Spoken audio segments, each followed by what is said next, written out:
Assalamualaikum warahmatullahi wabarakatuh. Perkenalkan, nama saya Ahmad Mukorobi dari kelas 2-3 IDP. NRP saya adalah 3120500043. Di sini saya akan mempresentasikan hasil dari proyek akhir mata kuliah workshop pemrograman framework, yaitu aplikasi e-commerce menggunakan framework Y. Jadi saya telah membuat aplikasi e-commerce dengan framework Y. Untuk penjelasannya sendiri ada alur-alurnya di sini saya gunakan, tidak harus, namun untuk meminimalisir terjadinya saya lupa menjelaskan atau agar lebih runtut dalam saya hal menjelaskannya. Di sini kita mulai dari requirement-nya. Untuk requirement-nya sendiri adalah menggunakan SAM, karena ini masih basisnya PHP, yaitu masih menggunakan web server, dan kita harus menggunakan Apache atau PHP-MyAdmin ini MySQL. Jadi kita harus mengaktifkan server pada SAM ini. Untuk komposernya sendiri ini adalah untuk menginstal Y-nya sendiri. Komposer bisa kita dapatkan dari sini. Komposer itu mengetiknya Y. Di sini untuk menginstalnya Y. Y ini instalnya adalah ada dua ya, ada Y yang biasa atau yang basic, ada yang advance. Dan di sini saya menggunakan Y yang advance. Itu sebabnya di sini ada backend dan frontend dan ada sebuah konsol. Oh maaf, konsol ini di basic juga ada, tapi yang penting adalah backend dan frontendnya ini. Jadi ini dua ini yang paling penting. Kalau kita menginstal yang basic itu tidak akan ada, jadi kita harus menginstal yang advance. Yang advance itu ada di sini, ada di installation ini, lalu ada di mana tadi? Di advance. Jadi itu sangat penting lah ini. Yap, advance. Jadi kita harus menginstal yang advance ini, karena tanpa ini maka produk struktur kita itu nggak seperti ini, ada backend dan frontendnya nggak akan ada, jadi sulit menggunakannya. Jadi seperti itu. Dan untuk mengecek apakah komposer sudah terinstall atau enggak, kita bisa masuk aja ke Windows. Oh maaf, ini salah. Windows R lalu cmd, kita klik aja komposer. Kalau kita ada respon seperti ini, berarti kita sudah berhasil untuk menginstal komposer dan kita bisa lanjut ke alur kedua. Untuk alur kedua yaitu untuk skema model database design. Jadi ini karena ini ada aplikasi e-commerce yang bisa dibilang cukup besar, jadi untuk membuat skema database ini cukup penting ya, untuk meminimalisir terjadinya glitch atau kesalahan dalam mengatur database-nya. Di sini saya sudah siapkan database desainnya. Nah, di sini MySQL adalah basisnya, adalah sebuah database relasional. Relasional itu adalah database yang ada konsep primary key dan foreign key. Foreign key adalah suatu key yang mana itu akan merujuk atau mereferensikan ke primary key pada tabel yang lain. Jadi foreign key itu adalah sebenarnya primary key tapi pada tabel yang lain. Namun itu akan merepresentasikan pada tabel ID atau tabel yang utama. Jadi seperti ini. Ini saya akan contohnya menggunakan order items. Order item di sini ya, kita perhatikan lebih dekat. Ada suatu kunci kuning. Kunci kuning ini itu berarti adalah key atau unique ID yang mana itu akan tercreate secara otomatis saat kita membuat di aplikasi kita. Jadi yang kuning-kuning ini, yang kunci ini adalah sifatnya unik. Kita nggak perlu susah-susah membuat atau meng-create suatu kata-kata yang unik, itu akan tercreate dengan sendirinya. Dan yang kita perhatikan ya adalah yang wajib warna kemerah ini adalah representasi dari suatu relasional, yang mana produk ID ini akan mereferensi ke products. Jadi ini adalah foreign key dari products. Jadi ID ini akan mereferensikan ke produk ini, alhasil apapun produknya itu akan masuk ke order item yang sama, jadi nggak akan berbeda. Untuk order ini sendiri adalah representasi dari suatu foreign key yang muncul pada orders. Jadi nyambung terus ini. Sebenarnya ini saling berhubungan karena sifatnya MySQL adalah memang relational database. Jadi satu ini satu kesatuan. Jadi ada hubungan, ada keterlibatan. Jadi seperti itu. Mungkin sekian penjelasan dari alur 2 ini, skema model database. Ini masuk ke build developer process. Untuk build developer process ini adalah menggunakan package.json. Package.json ini adalah apa? Itu adalah npm ya, Node.js. Kan di sini saya menggunakan webpack sendiri. Di sini saya akan sedikit kasih tahu webpack itu apa, yaitu bundle your image. Image ini bukan hanya image saja ya, ada file.js, ada Sass, dan di sini saya menggunakan Sass untuk menghandle webpack ini, akan menghandle dan akhirnya akan mengconvert ke JS, yang mana di sini ada package.json, ada developer tools, yang mana cara yang menggunakannya adalah ini, ada clear dulu npm kan. Nah di sini saya tinggal memilih dev atau prod. Dev ini adalah kepanjangannya dari developer dan prod ini adalah production. Dan jika saya menjalankan dev, maka ini yang akan dijalankan npx webpack config webpack dev.js, yang mana ini akan memanggil webpack.dev.js. dan di sini modenya ada development, dan jika saya memanggil ini, maka Sass-nya itu akan terbentuk. Karena di sini saya sudah membuild developernya proses, jadi ini sudah terbentuk ya. Jadi otomatis ketika saya menjalankan aplikasinya, desainnya sudah ada. Tapi sebelumnya kalau tanpa di build proses, maka itu tidak akan ada ya. Tidak akan ada, cuma ada teks-teks aja, nggak ada desainnya. Karena Sass-nya tidak terbentuk. Jadi seperti itu pengenalannya package.json. Di sini saya menggunakan SCSS ya, Bootstrap 4. Di Bootstrap 4 itu saya modifikasi menggunakan SCSS. Di sini Bootstrap 4, Bootstrap ini. Nah, seperti itu. Masuk ke alur yang keempat, demo aplikasi. Kita akan coba dulu. Aplikasi saya berada di suatu URL lapakku.localhost. Oh, tentu saja saya tidak bisa mengakses karena saya belum menyalakan SLAM, yaitu start, Apache-nya, web server, dan MySQL. Nah, dengan ini maka akan ada. Nah, ini apa? Kenapa kok saya bisa mengakses ini? Ya, saya akan jelaskan. Di sini adalah keterlibatan dari vhost. Apa itu vhost? Yaitu virtual host. Vhost ini bisa kita setting melalui SAM, Apache, conf, extra, dan httpd vhost. Kita lihat apa yang ada dalamnya. Nah, di sini ya, bisa lihat, scroll, dan ini pada port 80, yang mana port 80 adalah Apache yang kita akses itu. Servernya adalah lapakku.localhost. Apapun ini bebas kita isi lapakku atau apapun namanya. Tapi kan di sini aplikasi saya bernama lapakku, maka saya beri nama lapakku. Kita masuk ke lapakku, maka dokumen yang dipanggil adalah dari lapakku front end web. Front end web ini apa?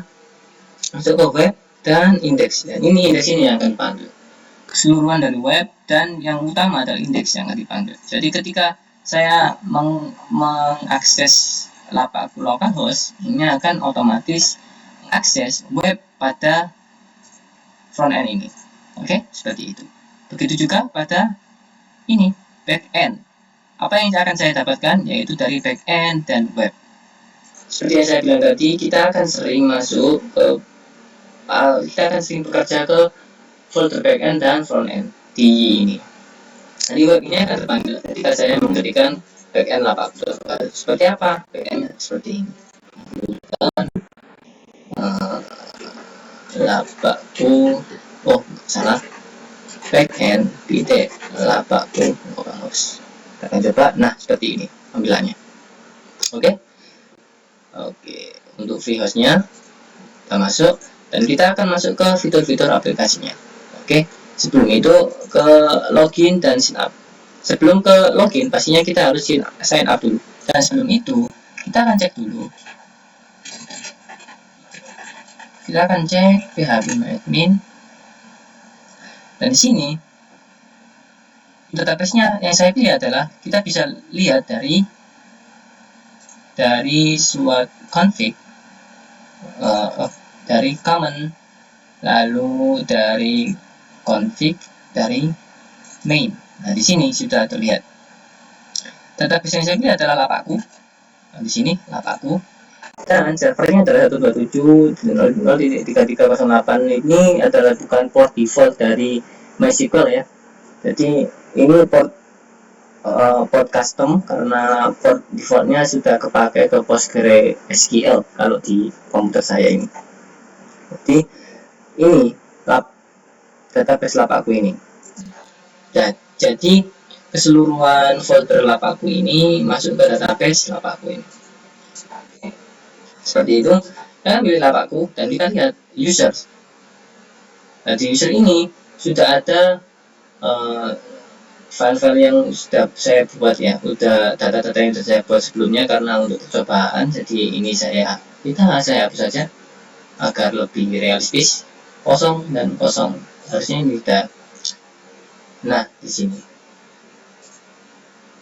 Nah, seperti yang saya bilang tadi, MySQL itu basicnya adalah relational database. Jadi bisa dilihat tadi user di sini itu ada datanya.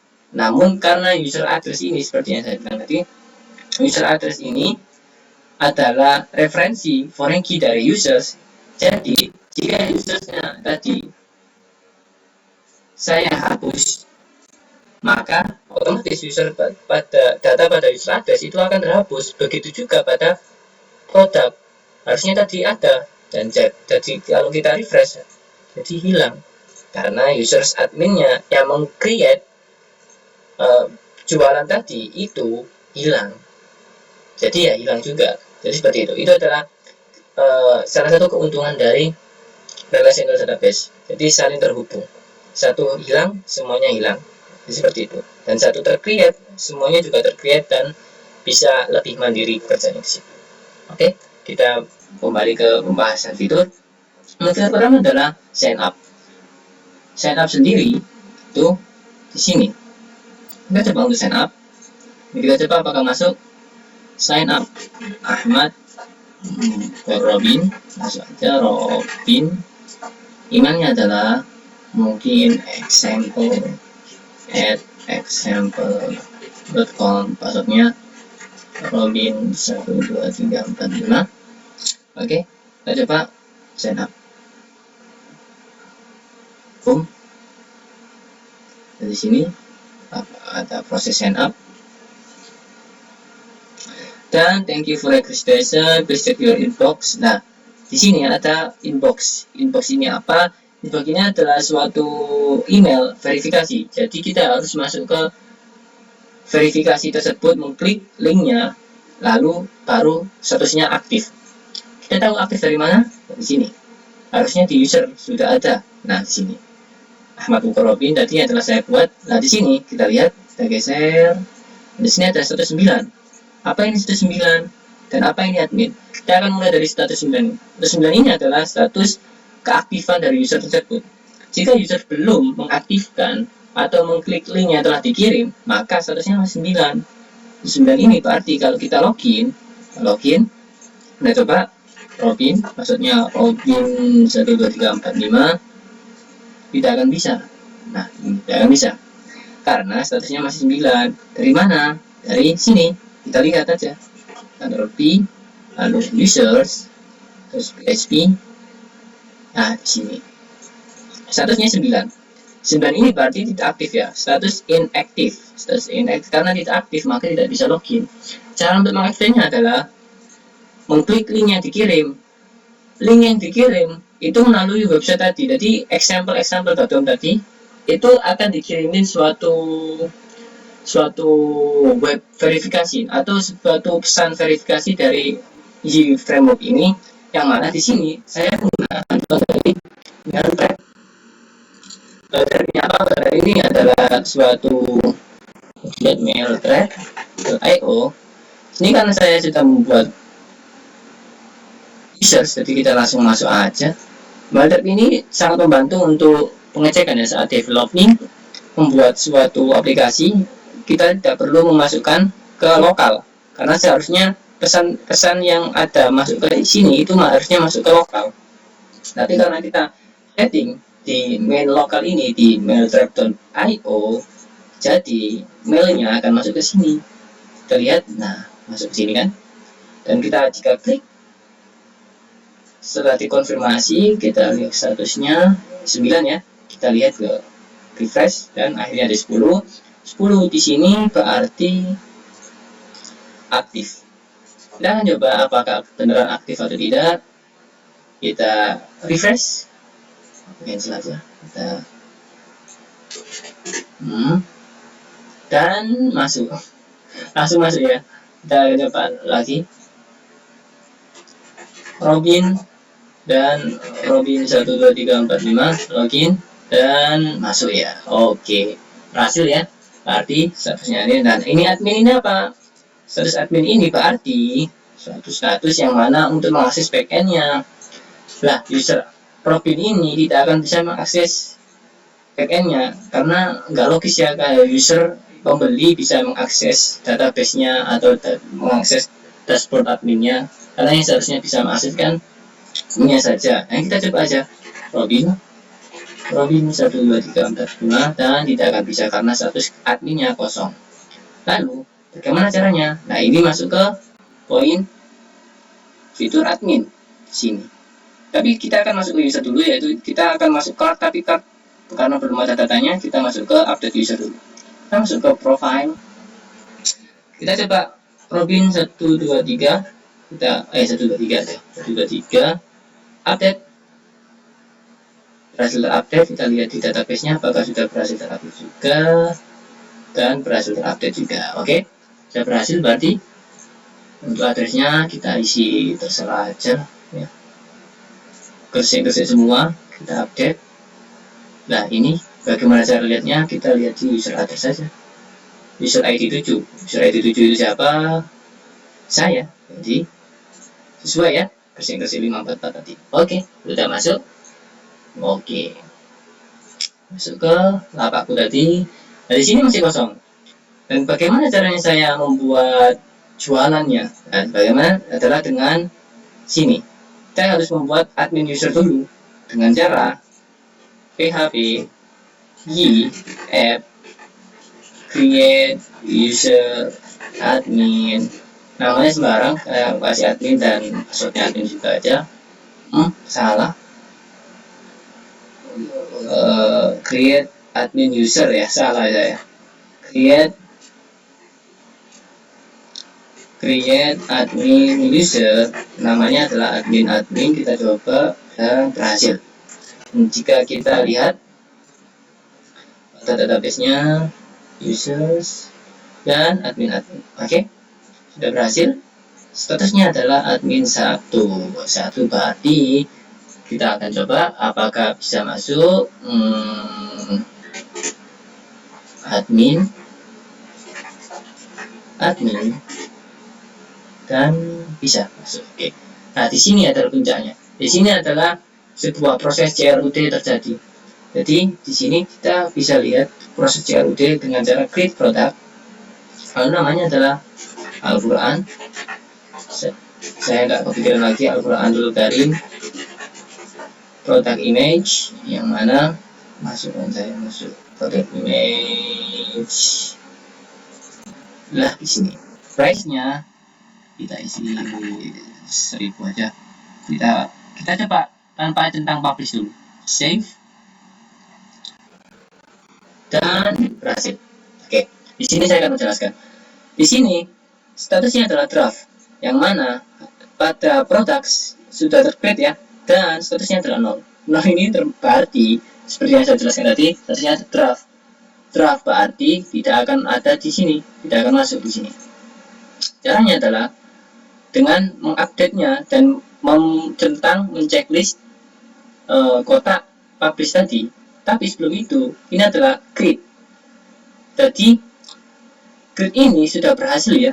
Sifat create ini sudah berhasil pada aplikasi ini. Jadi konsep create dari CRUD seharusnya sudah berhasil. Kita akan coba ke update. Kita update, kita ganti deh jadi lebih mahal, lalu kita tentang dan save. Oke, seterusnya aktif. Kita lihat di database-nya, statusnya 1, harusnya bisa di read ya di front end-nya, apakah bisa, dan bisa ya. Jadi seperti itu. Untuk proses create, read, dan update sudah selesai, sudah terpenuhi, dan sudah bisa jalan dengan lancar. Oke, untuk yang satunya adalah fiturnya adalah delete. Untuk fitur delete akan saya buat produk lagi, yaitu create product, yang mana namanya adalah apa ya namanya? Mungkin namanya majalah, majalah bagus, dan saya tidak akan kasih image. Dan sudah saya publish. Di sini kita masuk produk, ke products, nah majalah kan, masuk. Seterusnya 1, berarti harusnya bisa dibaca di front end-nya. Nah, tapi data image, karena saya nggak masukkan image tadi, tapi di sini, maka dari itu image database-nya now. Sedangkan di sini image-nya masuk ke sini. Dan kalau kita ingin lihat, ini ada products di backend